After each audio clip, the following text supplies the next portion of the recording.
Bonjour Maman Goussan, voilà, nous sommes très heureux de vous recevoir parce qu'on va encore profiter aujourd'hui Tout à encore fait, tout à de vos fait, conseils, tout à fait. de votre expérience de la vie surtout. Amen, amen. Et nous sommes sur un thème concernant les femmes au niveau des menstrues Tout que à nous fait. avons déjà touché certains points et aujourd'hui on va aller à la suite. Tout à fait. Voilà. Ok. Bonjour Daisy, bonjour le peuple du chemin du ciel, bonjour moi seul mon papa. Ouais. Peuple du chemin du ciel, Maman Goussan, elle se sent pas bien, elle est convalescente, donc soyez vraiment indulgents sur Tout à fait. le thème vocal, elle ne va pas trop monter aujourd'hui, mais profitez de ces conseils. Amen. On va faire un effort. Et je disais la dernière fois que nous avons commencé le thème sur les menstrues de la femme. Et comme je disais, les menstrues sont vraiment très très très délicats et même mystiques. Et donc aujourd'hui, la dernière fois je vous ai dit qu'on allait rentrer un peu dans les détails. Et on ne va pas rentrer dans les détails comme il le faut, mais on va donner quelques directives. Et comme je vous disais, vous savez les menstrues sont mystiques. Parce que tu peux voir une femme aujourd'hui, même 1 heure, 2 heures avant ses menstrues, c'est une femme que tu as vue. Mais une fois qu'elle rentre dans sa période, elle devient mystique. Parce qu'en elle coule une vie. En elle coule un sang spécial. Parce que vous voyez, tu peux même te blesser. Le sang qui sort de toi et puis le sang des menstrues, c'est 2 éléments très différents. Ça n'a absolument rien à voir. Parce que le sang des menstrues, ça vient directement de l'utérus. L'utérus, qui est l'appareil même où l'enfant dort, qui est l'appareil producteur. Et donc, cet élément-là, parce que vous voyez que quelquefois, même quand on fait les menstrues, ça ne vient pas, c'est pas seulement le sang, il y a des choses qui descendent et tout ça. Donc, c'est clairement un truc vraiment mystique. Et si je rentre un peu dans ce sujet, ce côté mystique-là, parce que vous voyez, ici au chemin du ciel, notre papa nous a appris à regarder plus le côté spirituel. Il y a des choses que quand on venait ici, on ne comprenait pas, parce qu'il y a notre côté cher. Parce que je prends l'exemple banal. Est-ce que vous voyez que quelquefois même nous, on dit on fait des rêves, on fait ceci. Mais écoutez, quand on fait des rêves, ça veut dire que la parole de Dieu même nous dit que ce n'est pas des rêves et des visions que le Seigneur va se révéler à nous. Mais aujourd'hui, quand tu dis j'ai rêvé, j'ai vu telle chose, on dit et toi là, tu prends tes rêves pour la réalité. Il faut descendre sur terre. Mais alors que ce n'est pas des rêves que nous voyons tout ça.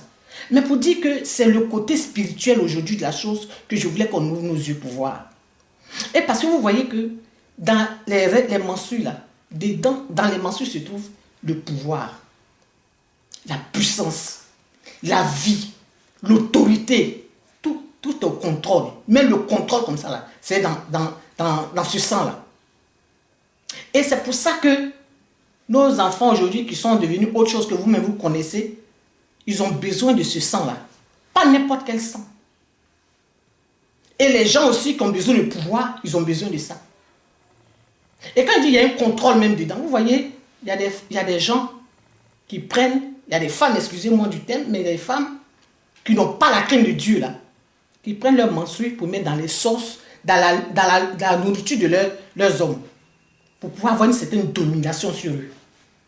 Pour dire que dans les menstrues se trouvent plein de choses, je vous assure.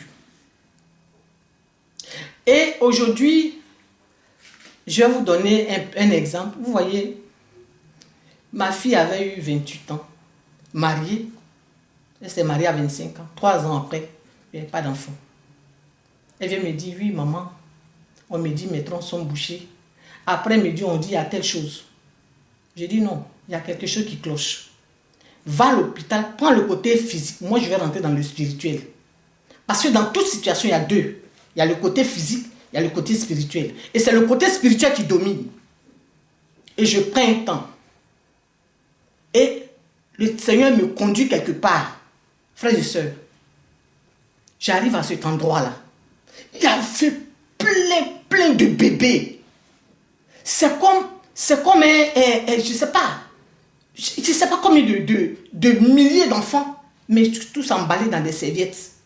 Et puis ils sont couchés là. D'autres qu'on leur pousse dans la bouche. Ils étaient tous, mais il y a un qui pleurait. Il y a un qui pleurait. Et puis je suis arrivé. Et quand je suis arrivé, j'ai vu quelqu'un qui gardait ses enfants là. Je lui ai dit, je suis venu chercher l'enfant de Dani, le bébé de Dani. Il m'a dit oui, que celui-là, c'est pas lui qui a couché là-bas là. Depuis là, il passe tout son temps à pleurer seulement. Il va aller chez sa maman, Il ne va pas qu'il est en train de déranger tous les autres hommes. Mais lui, il ne fait que pleurer seulement. Attends. C'est parce que il y a quelque chose qui est en train de faire pleurer. J'ai dit, quand vous allez bien écouter, prenez le temps de faire pleurer votre bébé. Quel que soit le lieu où on a déposé tes bébés là, il faut les faire pleurer. En les faisant pleurer, il y a les éléments du papa Florien qui sont là. Il y a le sang de Jésus qui est là. Le sang de Jésus qui est un passe-partout. Et donc, il prend le bébé, il me donne, il dit, il faut le prendre, il est en train de déranger les autres. Quand j'ai récupéré le bébé, j'étais avec ma fille dans le songe. Et quand je lui ai donné le bébé, 2 mois après, ma fille est tombée, elle est enceinte aujourd'hui, elle m'a fait une belle petite fille. Pour dire que Dieu n'entend pas trop les pleurs de nous les adultes, mais il entend tout de suite les pleurs des bébés. Vous voyez, la parole de Dieu nous dit que quand, comment il s'appelle, la servante de Sarah a eu le bébé, Agar, comme elle voulait jouer à la patronne, elle et son mari l'ont mis dehors. Elle est arrivée dans le désert, elle n'avait plus d'eau pour pouvoir donner à l'enfant. Mais quand l'enfant, elle a dit, bon, je dépose l'enfant ici, il ne faudrait pas qu'il meure devant moi. Et l'enfant commençait à pleurer. Elle s'est retirée de l'enfant. Et l'enfant commençait à pleurer. Mais la Bible dit que le Seigneur a entendu le cri du bébé. Et il a envoyé l'ange. Il dit, Agar, qu'est-ce que tu fais? Qu'est-ce que tu es en train de faire là? Mais pendant ce temps, Agar pleurait. Mais il n'a pas entendu les pleurs d'Agar. Mais il a entendu les cris du bébé. Tu dois faire pleurer ton bébé. Quel que soit le lieu où on a mis tes enfants là, tu dois faire pleurer ton bébé.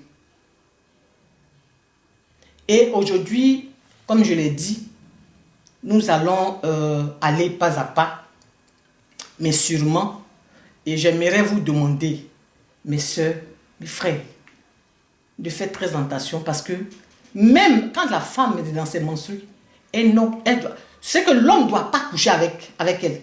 Parce que tu couches avec elle, la Bible dit que tu es souillé. Si tu fais ça, parce qu'il y a des hommes qui font ça, pourquoi? Parce qu'ils ont besoin de puissance. Et cette puissance-là, il faut qu'ils couchent avec une femme qui est dans ses menstrues. Parce qu'il tire une puissance dedans. Aujourd'hui, nous ne voyons plus les choses comme on les voyait avant. Comme je le disais la dernière fois, tu fais tes menstrues, tu prends ton temps, tu restes ton sang avant de déposer. Parce que ceux qui en utilisent là, ils sont nombreux. Les filles, ils sont nombreux. Et c'est même pas au dehors seulement qu'on peut utiliser. Même tes propres parents en sorcellerie, ils utilisent ça. Donc je vais m'arrêter sur ce point. Je vais pas être long sur ça parce qu'on vient de commencer encore l'émission. Et comme je disais, je suis un peu en convalescence. Et je dis merci à tout le peuple du chemin du ciel. Merci à papa de m'avoir donné la parole. Que le nom tout-puissant de notre Seigneur Jésus, le tout-puissant Dieu de papa Florien soit béni. Amen.